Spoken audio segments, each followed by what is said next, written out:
Siapa yang turun tangan mengatasi dosa? Yang keras. Lebih keras. Jangan lagi berbuat dosa lah kalian. Dari turun tangan. Ngeri sekali rupanya dosa itu. Seharusnya pemahaman ini, mulai kita punya prinsip. Lebih baik aku menderita daripada berbuat dosa. Lebih baik aku rugi daripada berbuat dosa. Lebih baik aku ditipu daripada menipu. Lebih baik aku difitnah daripada menfitnah. Tuhan kalau boleh, lebih baik aku mati daripada berbuat dosa. Itu Kristen yang benar. Enggak ada amin. Alatah. Enggak spontan. Itu masalahnya. Makanya rohani orang bukan bisa khotbah. Khotbah enggak ukuran rohani. Yang enggak absolut bagi semua orang. Saya ulangi, yang enggak absolut bagi semua orang, jangan jadi nilai menentukan. Jawab, semua orang percaya harus bisa khotbah enggak? Yang keras. Karena itu enggak menentukan. Enggak menentukan, karena enggak. Semua orang percaya harus bisa bahasa roh enggak? Enggak, itu enggak menentukan. Tapi jangan anti bahasa roh. Jangan Anda anti bahasa roh. I wanna thank you, God. I wanna thank you, Lord, for everything I have. Diamu Tuhan, Kau ciptakan kami segambar dengan Engkau. Kebodohan kami, pemberontakan kami dengan tidak taat disebut dosa, putus hubungan kami dengan Engkau. Hidup kami semata-mata menyakiti hati Engkau. Seteru Allah tanpa pengharapan, kesia-siaan di atas segala kesia-siaan, tak bernilai. Tetapi Kau tetap tertarik kepada kami. Karena begitu besar kasih-Mu kepada kami Tuhan. Kau karuniakan anak-Mu yang tunggal, Yesus Kristus. Agung mulia Kau yang tak terbatas jadi terbatas. Kau tempatmu begitu mulia, agung dan luar biasa, memberi diri lahir di kandang domba. Sama seperti kami manusia berdosa jadi terbatas. Kau bisa capek, lapar, bahkan bisa mati. Sungguh melampaui akal dan pikiran kami. Maka wajar pendekatan kami kepada Engkau ya Tuhan. Kami tahu kami gak mungkin membalas kebaikan-Mu Tuhan. Tapi karuniakanlah kami dapat memberi yang terbaik kepada Engkau Tuhan. Walaupun itu tidak bisa membalas. Mari Tuhan, berdaulat atas diri kami. Senangkan hati-Mu dimanapun kami berada dan kapanpun. Untuk itulah kami mendengarkan firman-Mu. Jangan ada bagian dalam diri kami mengadakan perlawanan terhadap kebenaran. Roh Kudus, kasihani jemaat-Mu. Mampukan kami bukan hanya memahami, tapi mau ditegur, mau dirubah, dan mau hidup seturut dengan kebenaran Tuhan. Berbicaralah dalam nama Tuhan Yesus Kristus. Haleluya. Semua yang percaya sama-sama katakan amin. Tepuk tangan yang keras. Amin, amin, amin. Silakan duduk. Shalom. Shalom. Tuhan baik, amin. Pendekatan kita kepada Tuhan, jangan lagi tanya apa yang Dia lakukan bagi kita. Tapi tanyalah apa yang harus kita lakukan pada Dia. Di luar itu ibadah palsu. Ibadah yang sejati tidak bicara menerima. Ulangi, ibadah sejati tidak. Makanya ibadah sejati apa? Persembahkanlah tubuhmu sebagai persembahan yang hidup, yang kudus. Puncaknya apa? Yang berkenan pada Dia. Halo? Tuhan bisa nggak menyembuhkan penyakit kita? Itu berkenan pada Dia atau berkenan pada kita? Berkenan pada kita. Makanya kesembuhan bukan ciri utama ajaran Kristen. Kok ngelawan muka kalian? Kesembuhan bukan ciri utama ajaran Kristen. Mobilmu Avanza jadi Innova. Bisa nggak Tuhan buat? Itu berkenan di hadapan Tuhan atau berkenan di hadapan kita? Kita. Jangan pura-pura nggak nyambung lah. Istri tunduk pada suami. Itu berkenan pada istri atau kepada Tuhan? Tuhan. Ibu-ibu. Saya ulangi ibu-ibu. Tuhan perlu tahunan atau seketika membuat laut terbelah? Jawab dong. Tuhan perlu tahunan atau seketika membuat laut terbelah? Tuhan perlu tahunan atau seketika membuat Lazarus bangkit? Tuhan perlu tahunan atau seketika membuat istri turut pada suami? Kristen. Sekarang banyak diutus iblis, nabi palsu, mesias palsu di mimbar sekarang. Banyak. Penekanannya mujizat. Mujizat itu sifatnya sementara. Itulah seketika. Kalau perbuatan ajaib, itu hanya Tuhan bisa lakukan. Iblis nggak bisa. Mujizat, iblis bisa lakukan. Perbuatan ajaib, nggak bisa iblis lakukan. Hanya 2 perbuatan ajaib. Siumanlah, jangan pingsan terus. Hanya 2, ulangi apa? Hanya pertama, jika 1 orang saja bertobat, seisi surga bersorak-sorai. Surga nggak pernah sorak-sorai kalau kau sakit sembuh. Kalau kau sakit sembuh, kau yang sorak-sorai. What next? Apa berikutnya? Bertobat nggak kau? Makanya 10 orang sakit kusta datang ke Tuhan Yesus. Jawab, berapa yang sembuh? Kok ini aja korupsi? Berapa yang sembuh? Kok ada yang bilang 1 ya? Semua sembuh. Berapa yang menyenangkan hati Tuhan? Kenapa? Karena kesembuhan itu menyenangkan manusia. Kenapa 1? Yang 1 bertobat. Jangan keraskan hatimu, bertobatlah. Oh nggak ada amin ya? Aminnya lata, nggak spontan. Ini penting. Iblis bisa nggak membuat kita bertobat? Jawab dong. Iblis bisa nggak membuat kita bertobat? Mana bisa? Sampai limit tertentu iblis nggak menghalangi Anda khotbah. Silakan kau khotbah. Silakan khotbah, silakan bahasa roh, silakan penyembahan, silakan bernubuat, silakan mendukan orang sakit sembuh. Yang penting jangan bertobat. Makanya kalau ada orang kesurupan di lantai ini menggelepar-gelepar, itu kerasukan roh jahat kelas rendah, kopral roh jahatnya. Tapi kalau saya bisa khotbah, bernubuat, mendoakan orang sakit sembuh, tanpa setahu kalian, misalnya saya punya istri simpanan, tanpa setahu kalian, tetap kalian lihat saya rohani, itu kerasukan roh jahat jenderal. Kemasannya cantik sekali, dan itu tidak sedikit. Ayolah, orang bisa kita bohongi, Tuhan nggak bisa kita bohongi. Maka pendekatan kita kepada Tuhan, ke gereja itu jangan lagi penekanan ke gereja ya. Lain KKR, kalau saya khotbah KKR di Madura, di Aceh, di Sumatera Barat, di Lampung, komunitasnya banyak yang agama lain, di pesisir Malaysia, di Thailand Selatan, di Filipina Selatan. Audiens pada yang hadir itu di luar Kristen. Khotbahkanlah mujizat, karena mata rohani mereka masih mati. Perlu mata jasmani melihat untuk bertobat. Walaupun 1-2 orang bertobat, tapi khotbah supaya tuntun mereka bertobat. Tapi kalau di gereja jangan lagi tekankan. Siapa yang sakit sembuh, jangan lagi. Itu menerima. Yang nggak punya anak dapat anak. Jangan itu penekanan di gereja. Walaupun Tuhan bisa lakukan. Penekanannya adalah bagaimana kita berkenan di mata Tuhan. Ulangi, bagaimana kita apa? Yuk kita buka Matius 1. Ayat 1 sampai 17.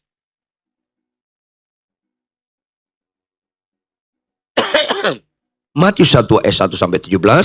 Saya baca ayat yang ganjil, Bapak Ibu baca ayat yang genap.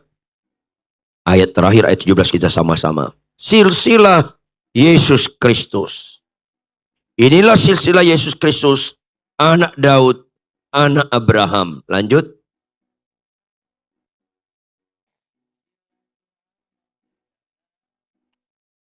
Yehuda memperanakan Peres dan Zera dari Tamar. Peres memperanakan Hesron.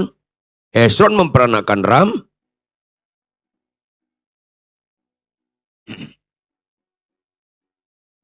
Salmon memperanakan Boas dari Rahab. Boas memperanakan Obed dari Rut. Obed memperanakan Isai.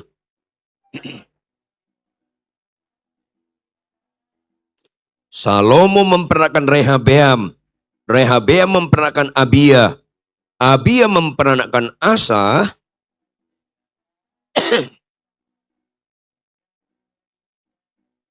Utsia memperanakan Yotam. Yotam memperanakan Ahas. Ahas memperanakan Hizkia.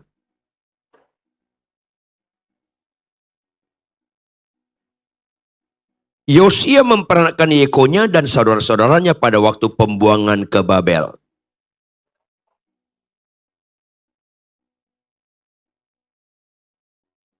Zerubabel memperanakan Abihud.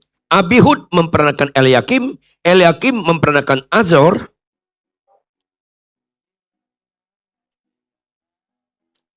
Eliud memperanakan Eleazar. Eleazar memperanakan Matan. Matan memperanakan Yakub. Sama-sama baca. Jadi seluruhnya ada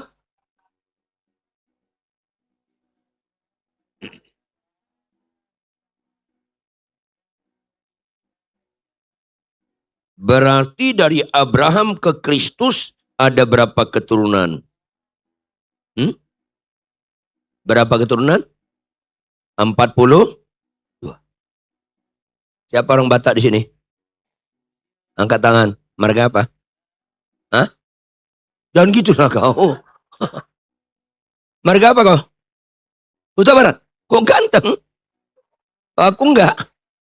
Nomor berapa lo? 18. Huta Barat ada 18, ada 20. Saya pernah ketemu malah 22. Enggak sampai 40. Yesus udah dari sononya digambarkan. Ketika saya kuliah teologi, Profesor Dr. Etalinaman bilang apa? Orang Batak ini mirip Yahudi. Oh, bangga saya. Tapi dilihat, Pak Huta Barat miripnya bukan pinternya, degilnya. Kaget saya. Jogal rukungnya. Saudara yang kekasih, menarik nggak membaca ayat-ayat ini? Jangan-jangan Anda baru pertama kali membaca ayat ini. Dan nggak begitu teliti. Suku-suku tertentu, termasuk Jawa, raja-raja, itu turunannya itu putra mahkota atau putri mahkota. Putra. Hanya suku Minang, materialis. Apa? Garis perempuan. Umumnya orang patrina gambar laki-laki. Apalagi orang Yahudi, keras sekali tentang laki-laki. Halo, anak Yakub berapa orang? Jawab dong. Ya. Jelas lah. Anak Yakub berapa? Berapa? Nah, ya biasa kalian kan ingatnya gitu. Kalau ada putri nggak? Ada perempuan. Namanya siapa disebut? Dina. Kenapa disebut? Karena ada kasus. Sebenarnya ada saudaranya perempuan yang lain. Tapi nggak diperhatikan. Kalau dalam agama Yahudi, perempuan nggak masuk hitungan. Anehnya, ini bicara silsilah Yesus Kristus. Ada disisipkan nama perempuan. Nggak biasa itu budaya Yahudi. Orang Batak kira-kira nomor-nomor itu untuk laki-laki atau perempuan? Laki-laki, perempuan nggak masuk hitungan. Walaupun kita Yahudi KW. Ini masuk. Perhati nggak tadi pembacaan kita berapa orang perempuan disebut? Makanya Anda nggak perhatiin sih. Ada 5 orang disebut. Dan 5-5-nya pantas dihukum mati. Gambaran kita manusia berdosa, pantas ke neraka kita semua. Pantas banget Anda dan saya ke neraka. Entah lu ganteng cantik, pemenang ratu, engkau pengacara terkenal, kau menteri, presiden sekalipun pantas semuanya ke neraka. Semua orang telah berbuat dosa dan telah kehilangan. Upah dosa adalah, ya semua, nggak presiden, nggak raja, semua pantas ke neraka. Apa arti neraka? Kematian kekal tak berkesudahan. Ngeri sekali itu. Jangan Anda mati dulu baru insaf. Expire. Makanya khotbah-khotbah lah yang mempersiapkan kita menghadapi kematian. Semua khotbah-khotbah kesembuhan membuat orang takut mati. Beriman sembuh, beriman sembuh. Ketika dia sakit, beriman sembuh. Ketika mau mati, aduh, kok nggak beriman? Tuhan sembuhkan aku sembuh. Mati matanya melotot. Kasihan banget tuh. Kita pasti mati gak? Pasti mati gak? Maka siapkan diri untuk mati. Kalau Christian, pernah dengar nama Christian? Pernah dengar nama Christian? Penyanyi apa? Petinju. Tahu Anda? Dia bertanding 12 ronde. Latihannya harus berapa ronde? Latihannya minimal 100 ronde. Lebih banyak daripada pertandingnya. Maka Bapak Ibu, belajar kita punya paradigma yang benar. Kita pasti mati. Jadi sebelum mati beneran, tolong latihan. Kalau Anda pernah hampir mati, saya bilang, siap mati? Belum Pak Pendeta. Oke, kita doakan kesembuhannya. Tapi ini latihan ya. Kalau ada orang sakit kanker umurnya 2 bulan lagi, bisa nggak Tuhan sembuhkan? Oleh bilurnya sembuh dia. Sembuh dia. Berarti batal nggak kematiannya? Yang bilang batal sesat. Kasih tahu sama dia, ini bukan batal ya. Ini delay. Aduh Kristen.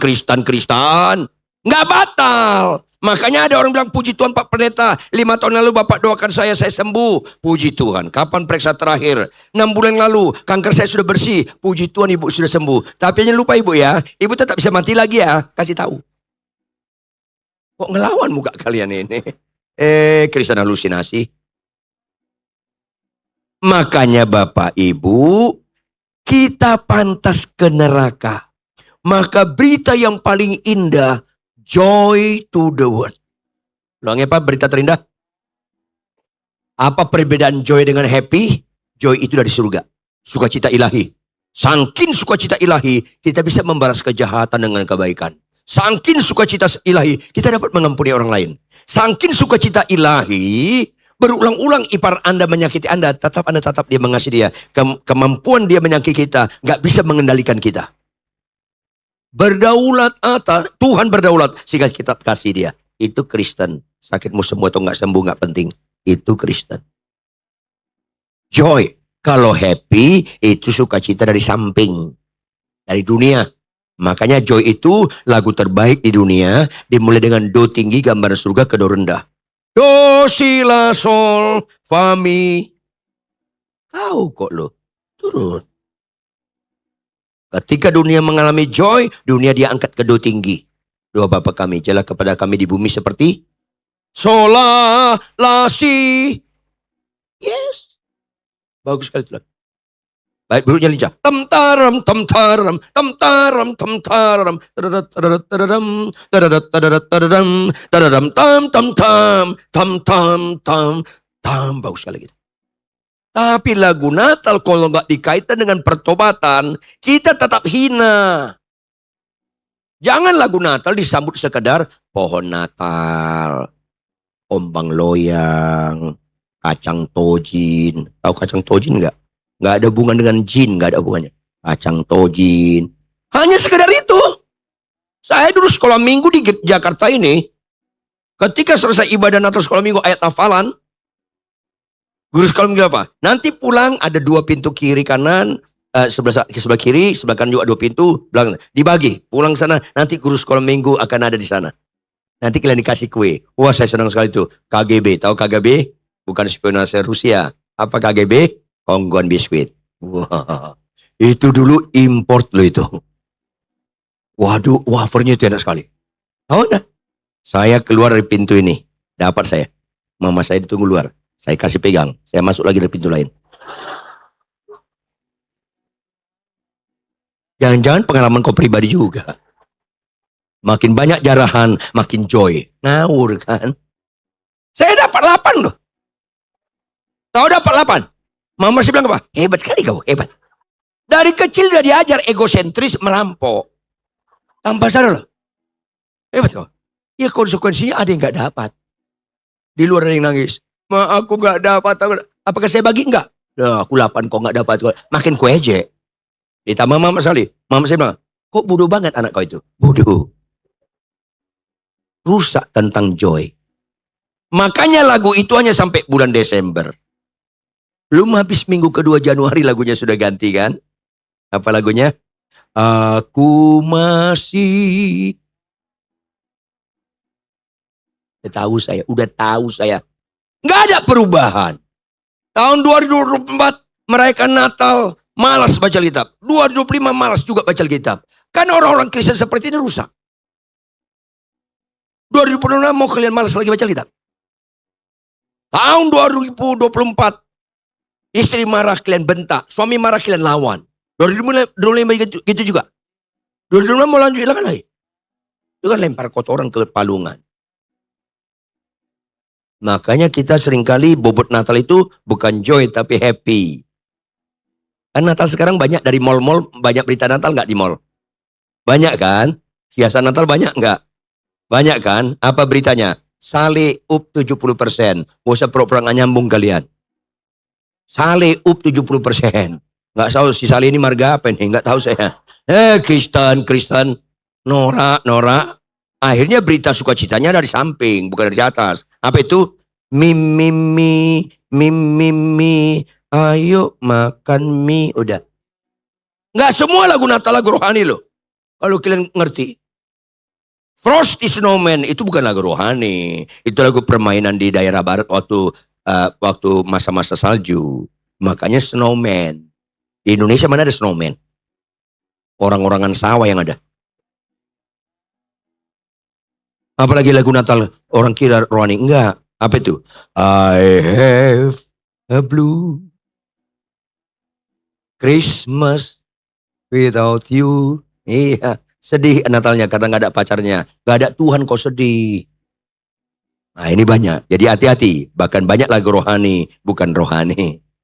Tanpa sadar. Saya ngomong khotbah di Maluku. Jangan lagi nyanyi. Ku kalahkan musuh dan melompat tembok. Jangan nyanyi itu lagi lah. Itu konteksnya perjanjian lama. Nanti kalau kalian nyanyi di gereja, tetangga bilang, dasar maling jemuran kalian ini. Lompat tembok. Ya. Makanya nggak semua ayat firman Tuhan itu cocok jadi dirohanikan. Bunuh agama lain atau bangsa lain kan disuruh di dalam Alkitab perjanjian lama. Jangan kak buat nyanyi itu. Makanya hati-hati perlu berhikmat. 5 orang ini tak bernilai. Tetapi dengan satu nama, inilah silsilah Yesus Kristus. Anak Daud, anak Abraham, Tuhan kita. Wow. Saya yakinnya. Kalian bangga kalau punya anak keturunan anak kalian jadi gubernur. Yakin saya. Apalagi anak kalian presiden. Oh bangga sekali itu. Jangankan anak kalian presiden. Presiden teman kalian SD bangga. Apalagi Kristus. Juru selamat dunia. Yang tak bernilai jadi bernilai. Ada 5 di sini. Perhatikan. Lihat ayat 3. Yehuda memperankan Peres dan Zerah dari Tamar. Yang pertama. Yang kedua. Lihat ayat 5. Salmon memperankan Boas dari Rahab. Berikutnya. Boas memperankan Obed dari Rut. 3. Berikutnya. Isai memperankan Raja Daud ayat 6. Dan Daud memperankan Salomo dari istri Uria. Istri Uria perempuan atau laki? Perempuan itu.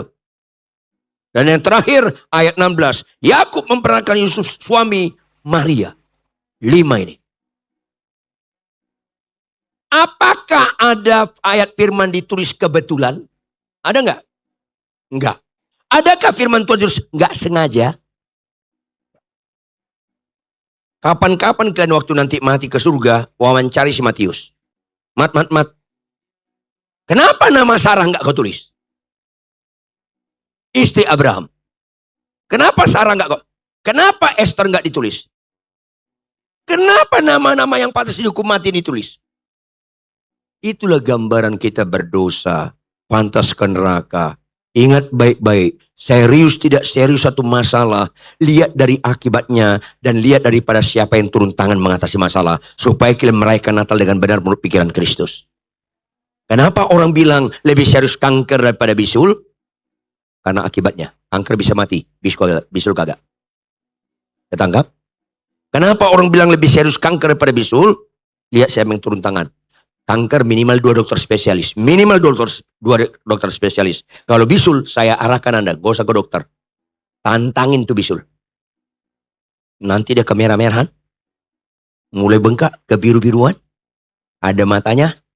Meletus, sembuh sendiri. Pengalaman pribadi. Jawab, mana Anda lebih excited? Mendengar kesaksian orang sembuh bisul atau sembuh kanker? Iyalah. Kalau kalian kesaksian sini, ceritakan sembuh bisul, saya buang muka. Bisul 1, gua 6. Saya tangkap maksud saya. Mana lebih serius, dosa atau kanker? Itu kan gak semangat kalian kan? Masih suka berdosa kayaknya kalian nih. Mana lebih serius, dosa atau kanker? Lihat dari akibatnya, upah dosa maut, bukan upah kanker maut. Jangan sesatlah. Ada nggak orang sakit kanker, didoakan nggak sembuh, didoakan nggak sembuh, mati tetap masuk surga? Ada nggak?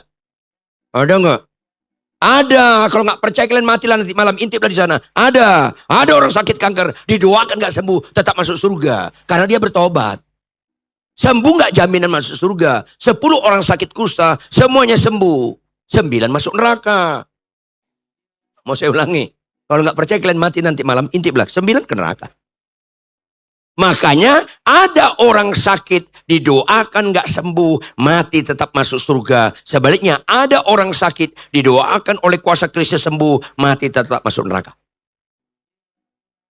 Dosa serius. Serius tidak serius, lihat siapa yang turun tangan mengatasi masalah. Jawab, kalau kanker minimal 2 dokter spesialis. Jawab, kalau dosa berapa dokter spesialis bisa menolongnya? Jawab dengan keras jemaat sekalian. Siapa yang turun tangan mengatasi dosa? Yang keras. Lebih keras. Jangan lagi berbuat dosa lah kalian.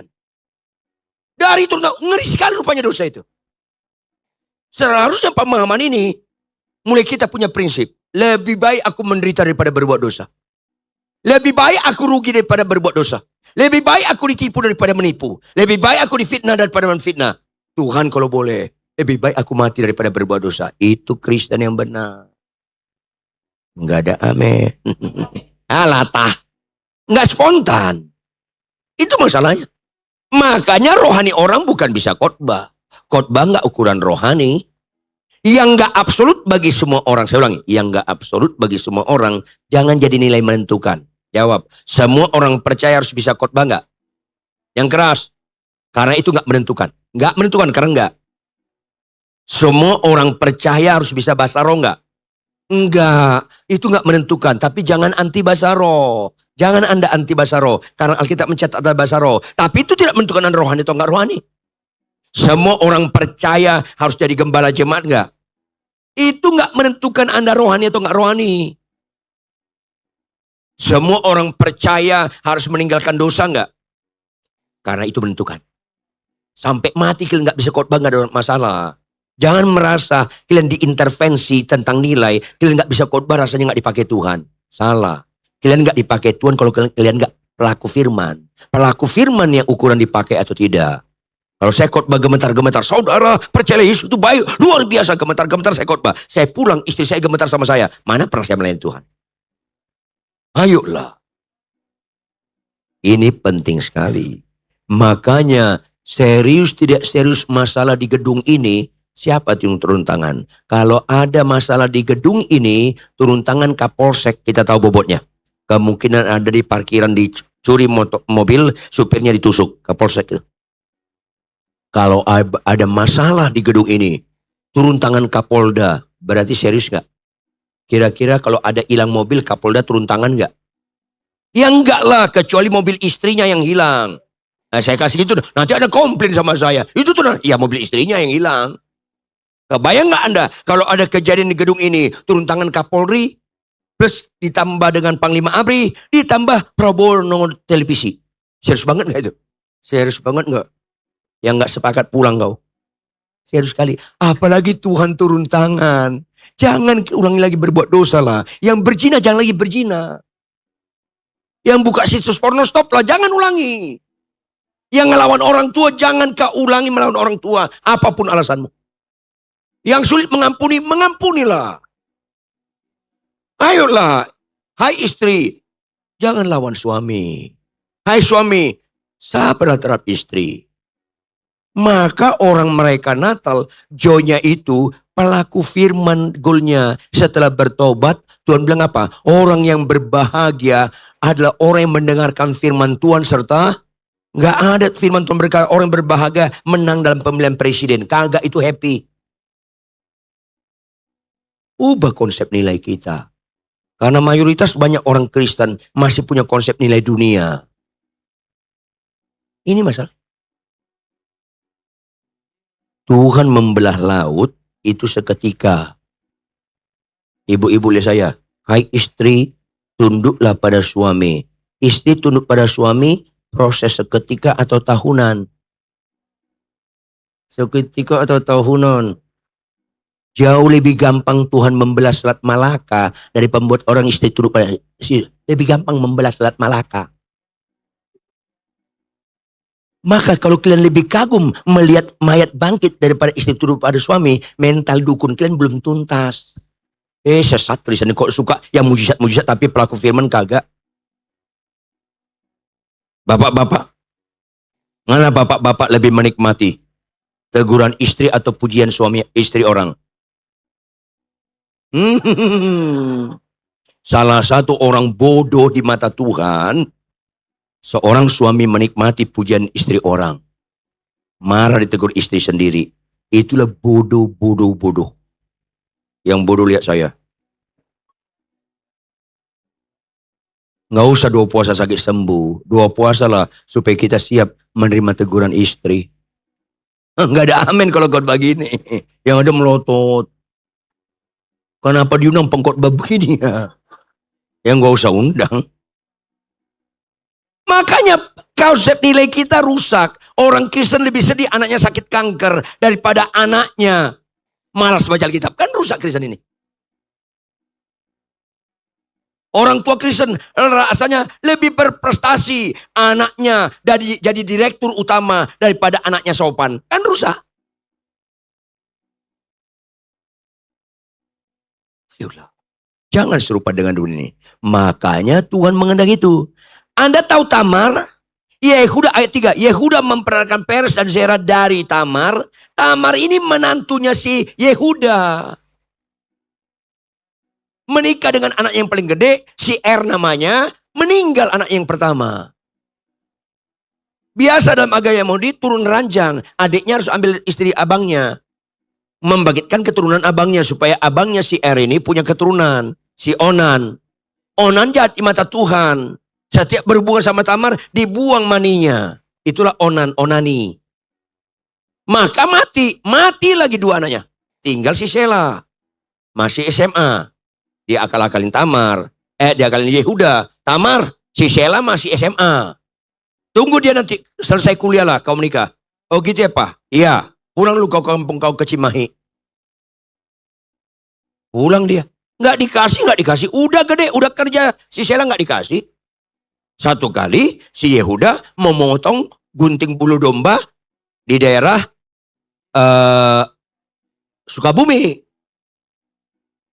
Begitu Tamar tahu Yehuda ke sana, dia nyamar sebagai pelacur di Ciawi.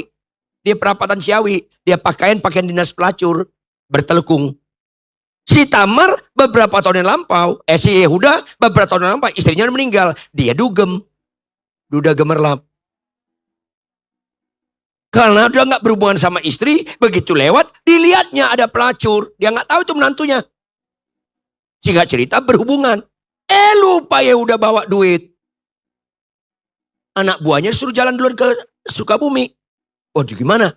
Ya kasih jaminan dong. Kasih tongkat dan cincinnya. Nanti gua balik dari Sukabumi. Ya. Balik Sukabumi nggak ada. Di Tamarnya. Menantunya menyebab mertuanya. Jahat nggak? Ya. Akhirnya hamil. Diberitakan kepada Yehuda. Tamar itu menantumu hamil. Dipanggil. Senang sih Yehuda. Dibunuh nih. Jadi nggak menikah sama anakku Sela. Kamu Tamar kurang ngajar. Kamu nggak tahan menunggu Sela. Sandiwara. Padahal dia nggak meniat mengasih Sela. 2 anak gue mati mau mati lagi nih. Siapa yang ngambil kau? Dikeluarkan cincin. Cincin Yehuda. Kaget. Untung nggak stroke dia. Harus pantas sama hukum mati nih. Gambaran Tamar itu gambaran Anda dan saya. Harus hukum mati. Tapi karena nama Yesus, kejadian lebih kurang 800-900 tahun yang lampau, diangkat nama Tamar demi nama Yesus. Mana bisa Anda bernilai dengan pintarnya Anda, dengan pengacara terkenal Anda, dengan bintang 4 Anda jenderal, jadi presiden, kalau nggak ada Yesus. Nggak ada nilai Anda dan saya. Tegas ini. Ini penting. Hanya Yesus yang membuat kita bernilai. Ulangi, 1, 2, ya. Hanya Yesus membuat kita bernilai. Kalau kau dapat jenderal, kau direktur utama Pertamina, jangan merasa itu bernilai. Itu fungsi. Yesus Kristus yang membuat kita bernilai. Siapapun presiden, raja-raja di dunia ini, dari zaman dahulu sampai sekarang, akan binasa memalukan kalau nggak percaya Yesus. Siapapun namanya. Sebut siapapun namanya. Ini, makanya agungkanlah joy to the world. Jangan kompromi dengan dosa. Gak usah doa puasa untuk sakit sembuh. Doa puasa lah kita jangan berbuat dosa. Yang kedua, Rahab. Salmon memperkenalkan Boas dari Rahab. Kalau Anda baca Yosua 2 ayat 2 sampai 6, Yosua 6 ayat 17 ayat 22 sampai 25, Rahab ini suku Yeriko. Terkenal ganas. Keganasan sesuatu suku kelihatan dari mukanya serem-serem dan cenderung kulit hitam.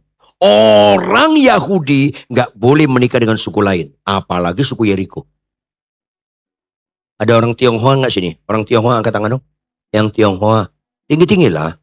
Istri saya Tionghoa Toto dari Cungkok, Pak Me. Keponakan saya manggil saya Icong, bukan Pocong. Jujurlah, kita punya kesombongan tersendiri dan suku kan? Punya kesombongan termasuk Batak. Coba anak kita laki-laki, satu-satunya, umur 29 belum menikah. Nah, kenapa kau belum punya pacar? Jujur nak, kau punya kelainan enggak? Enggak mami, aku normal laki-laki. Kenapa kau belum? Aku mau memperkenalkan pacarku, nanti mama marah. Enggak. Kenal lah. Kebayang enggak ada orang Tionghoa atau orang Batak? Dia datang anak kita yang tunggal satu-satunya, bawa perempuan Papua suku Dani. Nah, mulai ketawa, kalian kelihatan tahu kan? Salam mami, salam, kenalin apa? Calon istri. Ditarik tuh anak lo. Oh jangan bercanda ya. Mama bisa sakit jantung kalau begini. Enggak mudah. Mami jangan marah dong. Kenapa? Namanya Alkitab Elizabeth. Apa pekerjaannya? Mantan pelacur. Selesai loh. Rahab itu pelacur. Udah jelek, keluarga serem, dari suku Yeriko, mantan pelacur. Tapi kenapa Tuhan tulis Rahab? Karena menggambarkan betapa jijiknya kita, tapi bisa diangkat dengan mulia dengan satu nama, Yesus Kristus. Gak ada yang membuat Anda nilai tambah selain Yesus. Saya bisa khotbah, gak membuat saya menilai tambah daripada Anda. Apa Anda jamin saya rohani khotbah? Enggak. Kalau gak pelaku firman, gak rohani. Ini penting Bapak Ibu. Bukan kebetulan. Kalau saya bilang sama Matius, Mat, kenapa lu tulis Rahab? Iya sebenarnya saya gak mau tulis. Terus Roh Kudus bilang, tulis Rahab. Gak mau. Tulis. Roh Kudus desa saya. Gak mau. Gua sambar loh. Mau ditulis. Ini pekerjaan Roh Kudus. Gak bercanda Matius nulis ini.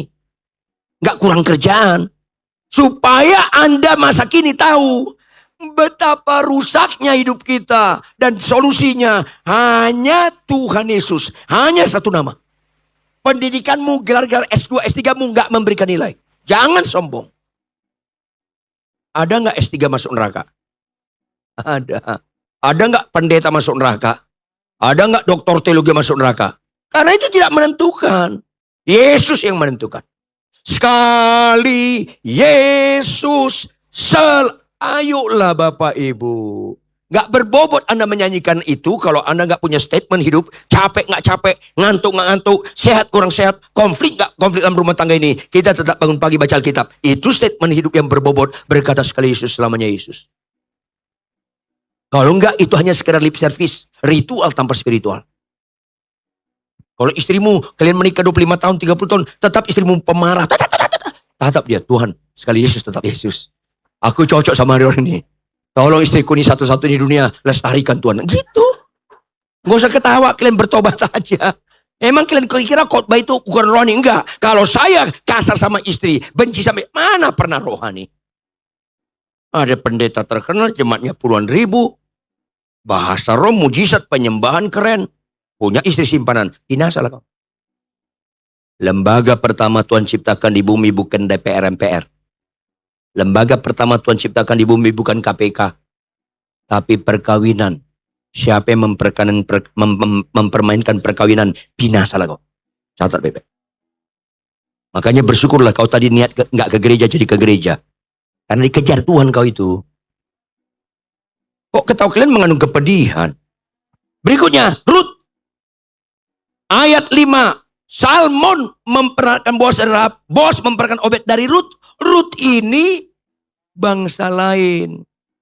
Naomi dengan suaminya, dengan dua anaknya, di Israel mengalami kekeringan. Mereka ngungsi ke bangsa lain. Itu jahat dalam konteks orang Israel. Kau gak percaya Tuhan? Lebih baik hujan batu di negara sendiri daripada hujan duit daripada negara lain. Tapi tetap, aku mau menyelamatkan keluarga aku. Begitu di suku lain, meninggal suaminya. Laki-laki dalam orang Israel itu penting. Meninggal suaminya. Terus dua-dua anaknya ini menikah sama suku itu. Namanya Orpa dan Rut. Gak lama kemudian mati dua-duanya. Si Naomi bilang apa? Pulanglah kalian bangsa kalian. Aku mau pulang ke kampungku. Biar aku mati. Karena apa? 3 laki-laki dia bawa ngungsi supaya selamat, malah mati. Orpa pulang. Rut gak? Mah, kau mamaku. Tuhanmu Tuhanku. Di mana kau tidur aku di situ? Kesetiaan. Begitu pulang, biasa kota-kota zaman dahulu ada tembok, ada menara jaga. Naomi, perempuan sial ini balik nggak bawa laki-laki Israel. Oh, bisa lempar itu. Bawa suku lain. Bisa dianggap ini biang kerok jadi matinya orang Yahudi. Pantas dihukum mati si Rut. Tetapi suka nggak suka, Rut tertulis, suku bangsa lain tertulis, yang terdahulu jadi terbelakang, yang terbelakang jadi Rut tertulis. Menurunkan Kristus. Orang yang pantas dihukum mati. Berikutnya, lihat ayat 6. Isai memperanakan Raja Daud. Lanjut, Daud memperanakan Salomo dari orang Yahudi paling benci baca ini. Karena apa? Daud itu tokoh dikagumi orang Israel. Daud benar pernah jatuh mengambil istri orang. Siapa nama istri orang itu? Betseba. Orang Yahudi bilang, silakan kau tulis Betseba. Kenapa kau tulis istri Uria? Kan kau membuka aib tokoh Israel. Namanya lu, Daud nyolong istri orang. Coba nama Anda Robert. Pernah Anda mengambil istri orang. Terus ditulis cucu-cucumu berikut baca. Robert punya anak Halomoan dari istri Ambrosi. Ngeri gak? Kenapa ditulis? Cukup aja. Betseba, apa salahnya? Kan sama orangnya. Kenapa lu tulis istri Uria? Supaya kita tahu betapa tokoh-tokoh Alkitab juga pernah jahat dan gagal. Jangan alergi dengan kegagalan. Ulangi. 1, 2, ya. Sekaligus jangan hobi buat kegagalan. Ulangi. 1, 2, ya. Ya, yang hobi tolong tinggalkan itu. Ayolah. Ini sesuatu yang hina dan istri Uria ini pantas dihukum mati juga. Apakah ini kebetulan? Kagak sama sekali. Terakhir. Maria. Salam hai Maria, berita Natal pertama kali. Siapakah aku ini dilawati oleh Allahku? Kau sangat dikasih karunia oleh Allah. Kalau dikasih karunia Allah biasanya berita baik gak? Ya dong. Apa itu? Aku dapat apartemen di Kuningan atau di Menteng? Bukan. Apa itu Tuhan? Lu bunting. Hah? Itu berita mengerikan. Sampai Maria bilang apa? Bagaimana mungkin aku belum bersuami? Tahu artinya? Kalau hamil belum bersuami dalam konteks agama Yahudi. Ada yang tahu nggak diapain? Diraja mati. Mati. Kalau hamil tanpa suami, statusnya bertunangan. Yang hamilin dia bukan tunangan dia. Keluarga Yusuf wajib membunuh keluarga besar Maria. Itu hukum Yahudi. Satu statement menyatakan, kalian nggak bisa menjaga putri kalian. Anakku udah tunangan sama putri kalian. Kenapa nggak kalian menjaga? Aib bagi kami. Dibunuh itu. Resikonya sangat tinggi. Bukan hanya Maria mati. Keluarganya bisa mati. Jawab lebih lanjut. Kira-kira berbobot nggak Maria menjelaskan kepada Yusuf dia hamil karena Tuhan? Maria, udah. Kalau kau suka sama si Parulian atau si Robert silakan. Jangan bawa-bawa nama Tuhan. Hamil di luar nikah itu dosa kutuk. Lu bawa nama Tuhan. Ngeri sekali itu. Tahu Anda siapa yang menjelaskan kepada Yusuf Maria itu hamil oleh Tuhan? Malaikat. Kalau Maria nggak bisa. Yusuf tahu Maria hamil, diam-diam tidak menceraikan. Dia tulus. Diam-diam artinya apa? Udahlah kau menikah sama cowok lain deh. Rupanya lu senang sama teman lu kuliah di Untar. Si Frankie. Ya logika dia cowok lain. Maka dia tinggalkan. Dia nyanyi apa? Lupakan aku, kembali padanya. Aku bukan siapa-siapa untuk... Saya dramatis sedikit ya. Kan saya khotbah. Lagi nyebrang dia di jembatan penyeberangan antara Untar ke Citraland. Tiba-tiba kaget dia. Ada yang pegat dia, malaikat. Lu siapa lu? Lu preman Grogol? Enggak, gua malaikat. Yang benar? Iya. Kalau lu malaikat, lu tahu nggak nama gua? Ucup. Tahu dia. Loh, kok tahu? Kalau lu tahu, tunangan gua tahu nggak siapa? Maria. Tahu nggak statusnya apa? Lagi hamil. Jawab. Si Parulian, si Frankie atau si Robert yang ngambilin dia? Bukan, tutup mulut lu. Jadi siapa? Tuhan. Lu malaikat murtad lu. Hamil bawa no. Ya Tuhan. Itu Tuhan. Kalau enggak gue samber lu. Jadi gimana? Lu balik. Jangan carikan dia. Oh enggak mudah. Turun dari jembatan ke Untar. Dilihatnya Maria lagi duduk di kursi semen. Lagi tunduk. Si Yusuf datangin. Maria. Abang. Tet. Rupanya lu hamil. Iya bang. Oh enggak apa-apa. Kenapa bang? Tuhan yang buat. Kok tahu bang? Iya, gue mau sambar malaikat tadi jembatan penyeberangan. Jadi gimana bang? Tenang. Aku tetap yakin itu pekerjaan Tuhan. Terus, aku tetap nggak meninggalkan kau. Bukan hanya gitu bang. Apa itu? Lu harus datang ke rumah orang tua gue di Puri Indah. Kenapa? Lamar. Gue harus bulan ini menikah. Lu kenapa gitu? Gue yang hamil, bukan lu yang hamil. Maksudnya apa? 2 bulan udah kelihatan melendung. Ketahuan imam besar dibunuh gue. Oh iya. Itulah laki-laki. Gampangan lo. Jadi gimana? Ya sore ini. Kebayang gak Anda? Pernikahan anak orang Yahudi. Itu bukan urusan anak. Orang tua. Gak ada urusan anak. Itu agama Yahudi. Agama Yahudi sama budaya sama. Salam om tante. Salam. Ada apa nih kok berat masalah kita? Bisa di dalam kita ngobrol om? Oh silahkan. Gimana? Om. Tante, kami bulan ini harus menikah. Langsung ketawa itu orang tua Maria. Aduh anak muda. Ada apa kau ini? Iya om. Enggak, stop. Saya sudah ngomong sama orang tua lu di Bekasi. 2 tahun lagi lu menikah. Nggak bisa om. Jangan kurang ajar lu. Bukan gitu om.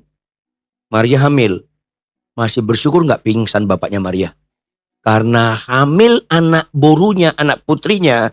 Berita itu sekarang dengan zaman Yahudi beda. Kalau hamil artinya mati anak gua. Sama itu. Mati anak gua. Beda sekarang. Itu berita kiamat lokal. Makanya kalau nggak menghayati ini, jangan suka-suka kalian nyanyi jingle bells, nggak nyambung. Ayolah. Diplototin si Yusuf. Yusuf, lu kan pemain drum di GB Kerinduanku kan? Kenapa lu Maria juga guru sekolah minggu? Ada apa kalian nih? Kalian terkenal rohani. Kenapa kalian berhubungan begitu buru-buru gak tahan? Gak bayang gak kalau Yusuf bilang, Om, jangan gitu. Apa lu? Bukan gua yang ngambilin. Ditampar itu. Kalau dalam konteks Yahudi ngomong, bukan aku yang hamil. Artinya lu gak bisa jaga anak baru lu. Anak putri lu. Lu gak bisa. Itu kejahatan. Ditampar itu. Begitu tampar menjerit Maria. Papi jangan pukul Yusuf. Apa ini Maria? Dia ngambil? Bukan. Oh, stroke itu lang ngerti. Ngeri itu berita. Karena mereka harus menikah. Siapa yang ngambil kau? Tuhan. Habis loh. Makanya kalau baca dan merayakan Natal, itu lebih dahulu keprihatinan. Bukan soal lompat-lompat, apalagi kombang loyang kacang tojin. Kristen, norak. Ayolah. Saya sama istri saya sama anak-anak kalau Natal, kita berdiam diri. Kita belajar. Masih ada nggak kehidupan yang nggak taat yang masih kami lakukan. Minta ampun. Karena dosa sama dengan nggak taat. Adam dan Hawa disuruh jangan makan buah, kau makan buah nggak taat. Nggak taat, statement hidup yang berbobot, Anda dan saya menolak Yesus sebagai Tuhan. Ketaatan, satu-satunya statement hidup yang berbobot, Anda dan saya sedang mengaku dia Tuhan. Jangan korbankan ketaatan, apapun permasalahan hidupmu. Itu rohani sekalipun kalian nggak bisa khotbah. Itu rohani sekalipun kalian nggak bisa bahasa roh. Jangan korbankan ketaatan. Sekalipun apapun permasalahan hidupmu. Tokoh masyarakat bilang, saya tetap mau cerai Pak Ridwan, jangan cerai. Istriku berzina, tetap jangan cerai. Saya nggak excuse dengan perzinahan, itu menjijikan. Tapi jangan cerai. Loh, Alkitab berkata boleh cerai. Kalau memang nggak boleh cerai, tapi kecuali berzina. Di mana ayatnya? Dikasih tunjuk dia. Kau STH ya? Enggak, saya enggak sekolah teologi ya. Kenapa kau STH? Lo enggak. STH lo, sok tahu. Maksudnya apa? Tuhan konsisten. Cerai itu hanya mati. Apapun permasalahan kalian, jangan cerai kecuali pasangan mati. Loh ini maksudnya apa? Zina itu Yesus ngomong sama orang Yahudi. Tokoh-tokoh agama Yahudi. Jawab, orang Yahudi kalau istrinya berzina, diapain? Dirajam Pak Ridwan. Mati gak? Mati. Karena zina sama dengan mati. Makanya boleh cerai karena mati. Itu konteksnya. Jadi jangan sok tahu lu mengutip-ngutip firman Tuhan. Istrimu berzina? Iya Pak Ridwan. Udah dirajam belum? Ya belum dong. Belum mati. Belum mati. Lebih baik kita rugi daripada kita korbankan ketaatan. Ketaatan yang paling bernilai dalam kerohanian Kristen. Doa puasalah kita bukan soal sakit sembuh. Apalagi supaya kaya. Apalagi jadi pengkhotbah terkenal. Gak ada nilainya itu. Doa puasalah kita supaya sampai kapanpun. Bahkan kalaupun harus mati. Ketaatan gak mau kukorbankan. Itu joy to the world. Itu sukacita yang luar biasa. Karena dari sononya Allah adalah kasih, menciptakan kita segambar dengan dia, maka kita makhluk kasih. Ulangi, kita makhluk apa? Lebih keras, kita makhluk apa? Kasih. Karena segambar dengan Allah adalah kasih. Tanpa kasih gak ada nilai kekekalan. Makanya ciri utama ajaran Kristen bukan kesembuhan, tetapi kasih. Apa itu kasih? Yohanes 14 ayat 15. Jikalau kau mengasihi aku, kau turuti perintahku, taat. Hanya ketaatan Anda berbobot mengasihi Tuhan. Perintah Tuhan. Lakukan perintah Tuhan. Pasti Anda mengasihi sesama. Karena salah satu perintah Tuhan, suami kasih istrimu. Perintah Tuhan, istri tundukkan suami. Kasih musuhmu. Pasti kita mengasihi Tuhan. Fokusnya perintah, pasti taat. Otomatis kita mengasihi sesama. Kalau kalian nggak simpulkan di sini berita Natal dan bicara lahirnya Kristen, Anda pasti keliru dan sesat. Ini dia. Makanya kita tutup dengan Lukas 1 ayat 38. Representatif mewakili 5 ini. Maria meresponi berita Natal. Lukas pasal 1 ayat 38. Kita tutup dengan ayat ini. Hayati benar-benar. 1, 2, ya.